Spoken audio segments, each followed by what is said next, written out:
Hello, welcome to Talking Offside. I'm Josh, And I'm Mitch.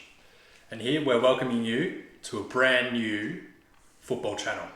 We're going to be here, we're going to be discussing all kinds of Premier League news, taking on some controversial topics, thinking about which striker's better. We know Henri's the greatest in North London.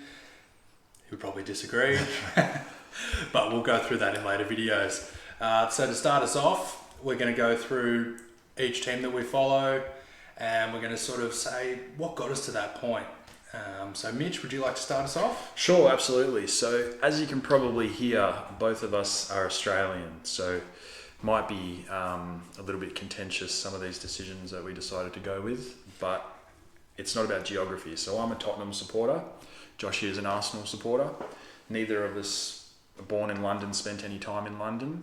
But for myself, I personally, growing up in Australia, we're not exposed to as much Premier League, particularly in the 90s and early thousands. But my dad was sort of a passive Leeds supporter. They got relegated from the Premier League when I was quite young. So I decided I need to find a team. And I played soccer all through my youth, or football, I should say. And at the time, this is probably about 2004, 2005, there was a few players coming through Tottenham that I quite liked. Some like Jermaine Defoe, Robbie Keane, Michael Carrick was there at the time, Ledley King, and these guys. And they were quite an attacking sort of flair-based team. They were either drawing 4-4, winning 4-3, but it was always exciting. So some people will say it was probably a mistake to pick Tottenham, which over the last probably decade or so, we've probably, I would say, had the better squad, the better team. Arsenal's won more trophies, of course.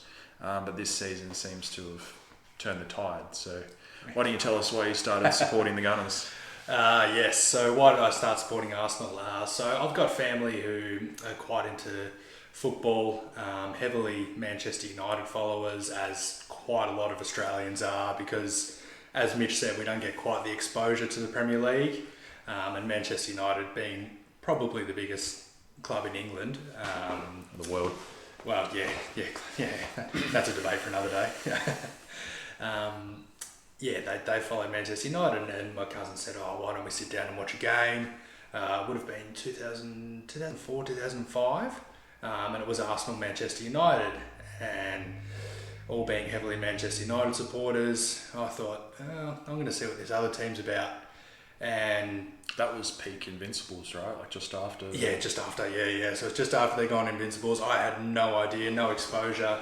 But I remember watching Patrick Vieira lay a tackle on Roy Keane, and I went, that's it.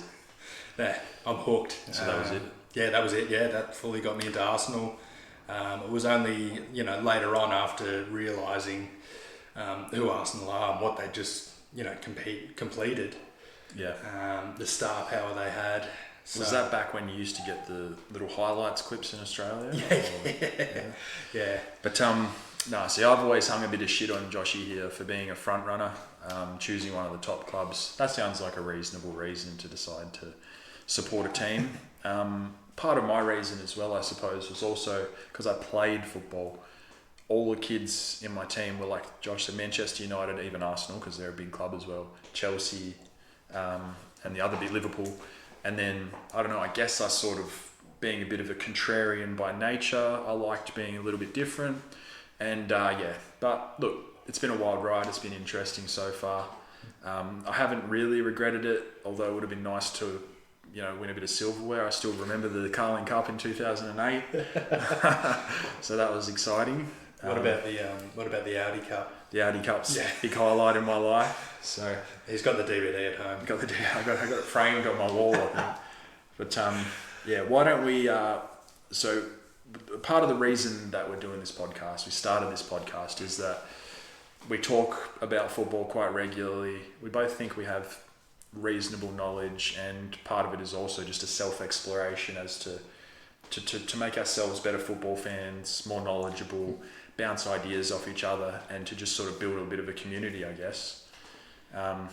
But to round off this video, why don't you tell me your favourite Tottenham player ever, and then I'll tell you my favourite Arsenal player of all time. That's probably... I don't even know if we can count him as a Tottenham player, but it'd have to be Sol Campbell. Don't mind that. Don't mind that. That's look. That's probably fair. That's probably fair. I mean, obviously there's a bit of affection from your side. I don't want to say William Gallas, but but no. For me, would you count him as an Arsenal player? Oh, he had a stint at Arsenal, small stint. My favourite Arsenal player, again, I was probably a bit young for the Vieira, Henry days, to be honest. Pires, Lundberg, Bergkamp.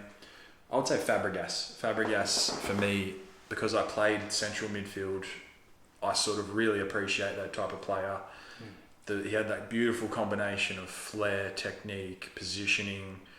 Got his foot in, that obviously wasn't his game, but he was just a very beautiful all-round footballer. I would have loved him to come to Spurs. Interesting that he went to another London club after Arsenal, but I don't think he was ever coming to Spurs. But yeah. Anyway. Oh well, thank you all for enjoying the video with us. Hope you like, subscribe, share the video, and there'll be more coming from us soon. Thank you all.